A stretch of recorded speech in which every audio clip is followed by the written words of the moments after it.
Dados do livro Administrando a Água como se fosse importante, organizado por Ladislau Dalbor e Renato Arnaldo Tagnin, revelam que o ser humano produz diariamente mais de 2 milhões de toneladas de excremento, dos quais 98% vão para rios sem tratamento. Se acrescentarmos o gigantesco desperdício de água potável causado por uso irresponsável ou por instalações deficientes, temos de constatar que nesta área, nas mais vitais para o futuro da humanidade, não se dispõe de instrumentos institucionais minimamente compatíveis para a sua gestão. A poluição gerada por resíduos industriais, frequentemente de alta toxicidade, poderá ter efeitos desastrosos a longo prazo.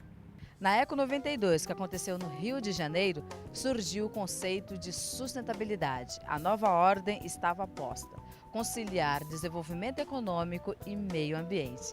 Esse é o programa Biosfera e aqui o seu compromisso é com a sustentabilidade do planeta. Por isso, nós estamos sempre à procura de soluções. E o assunto de hoje, produção orgânica e preservação da água.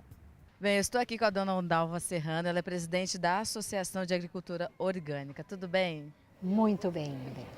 Muito bem, a gente está aqui na Feira dos Produtores, né? Que acontece toda terça, sábado e domingo aqui no Parque da Água Branca, em São Paulo, certo? Perfeito. Muito bem, eu queria que a senhora falasse um pouquinho da proposta dessa feira, para a gente começar. Há em torno de uns 22 anos, foi constituída uma associação, a AAO, né? Associação de Agricultura Orgânica. Então, um grupo muito diverso de pessoas preocupadas com o uso e o manejo sustentável dos recursos naturais, preocupadas com a alimentação saudável para garantir vida e saúde para as pessoas, se organizou e instituiu uma entidade que fosse promotora destes conceitos, para poder mostrar à sociedade que era possível se produzir de forma sustentável e de forma a garantir qualidade nos produtos. Agora, dona Ondalva, o que é agricultura orgânica e qual o processo que faz dela uma produção, uma iniciativa sustentável? A agricultura orgânica seria a agricultura que resgata um processo produtivo natural, porque todo ser vivo precisa de ar puro, de água potável, de radiações do sol, de radiações da lua, precisa de um manejo adequado, precisa conviver dentro da grande diversidade de vidas para ele ter equilíbrio, para ele ter harmonia interna e ter vida e saúde. Então a gente está no processo de se voltar mais para a natureza. Exatamente. Né? Agora tem uma questão importante que eu queria esclarecer para você, as denominações que se dão a estes modos de produção, que muitas vezes cria muita confusão. Né? A palavra orgânico vem do organismo. Então, o ser vivo é um ser orgânico, que respira, né? E que, portanto, tem esse tipo de necessidade para sobreviver, de consumir alimentos gerados pela própria natureza que o abastece.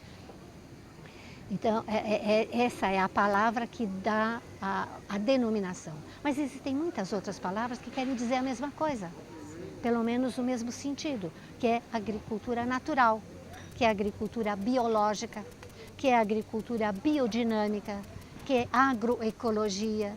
Né? São tudo variações da mesma proposta. É que cada um desses nomes coloca foco num aspecto importante do processo. Né? Então, hoje em dia, o fundamental é que todas essas diferentes formas de produção, comprometidas com a vida, com a saúde, com o equilíbrio, com a sustentabilidade, com a preservação da natureza, com a geração de alimentos saudáveis, todas hoje recebem a denominação de orgânicos por causa de uma legislação. A lei de orgânicos, que é o que dá validade e certificação de que aqueles produtos não tiveram tecnologias violentas contra a natureza, contra a sociedade, que não tiveram trabalho escravo, que não tiveram substâncias tóxicas que destruíram a natureza e que não se prenderam a monoculturas. Agora, eu queria só falar um pouco se a gente pode apontar um país que investe mais em agricultura orgânica. Nós podemos ter, por exemplo, países europeus com uma legislação forte de orgânicos, com um grande consumo de orgânicos, mas é um consumo de produtos consumidos sem agrotóxicos. Porque quando um país, para se abastecer de produtos orgânicos, ele importa de uma grande quantidade de outros países a sua produção, o seu abastecimento interno, e isso não é garantia de que ele está consumindo produtos organicamente saudáveis para o povo daquele país. O alimento adequado para uma pessoa é da região onde ela reside, de onde ela habita. É que hoje, com as locomoções, a gente perde um pouco essa noção do que é efetivamente um bom alimento para as famílias locais.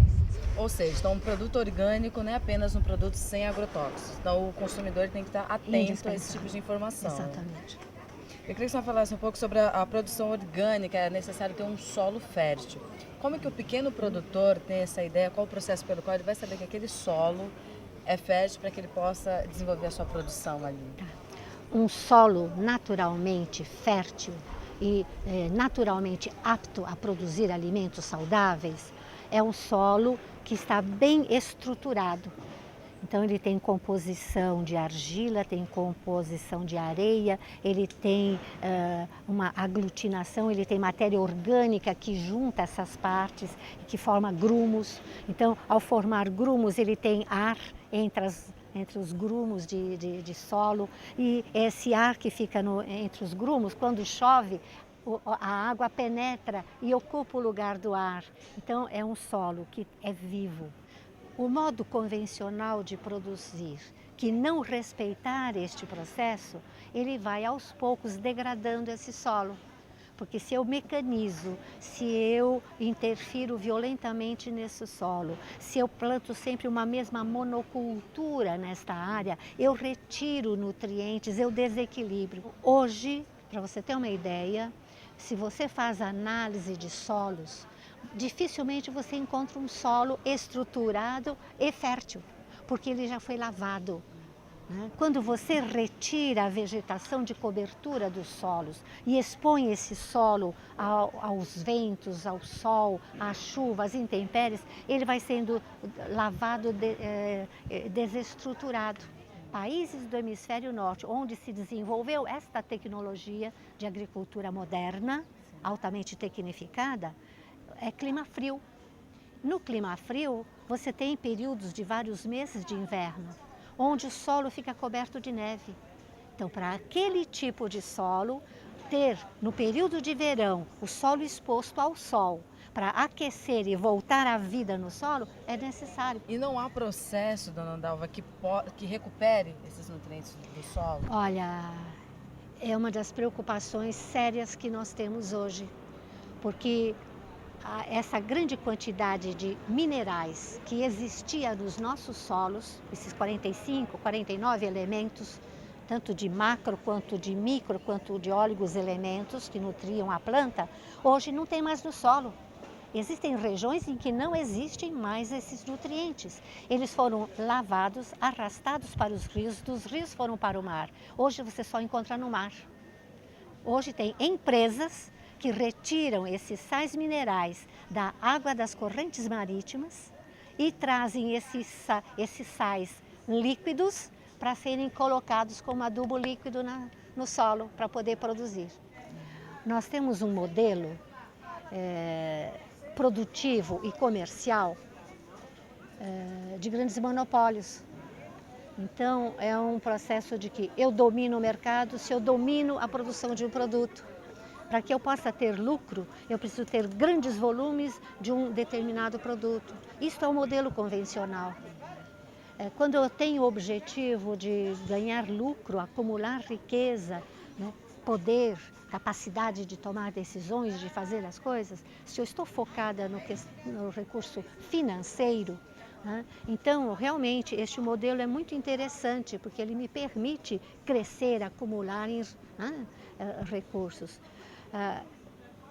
O modelo que nós discutimos, ele é focado não em acumular recursos financeiros. A meta do produtor não é só recursos financeiros. Ele é produtor de alimento, alimento que gera saúde, saúde que dá condições ao ser humano de se desenvolver. Então, não é que ele não vai ganhar dinheiro sim, né? Só que ele tem um compromisso com a alimentação, com o abastecimento. Então, a diversidade cultural que ele adota na sua propriedade garante o equilíbrio da sua própria propriedade. O que ele não consegue por vocação ou pelas condições da sua propriedade, não consegue produzir, os outros da vizinhança vão poder produzir. Então, a diversidade maior se obtém com a produção dos demais, que podem ocorrer, inclusive, arranjos e trocas.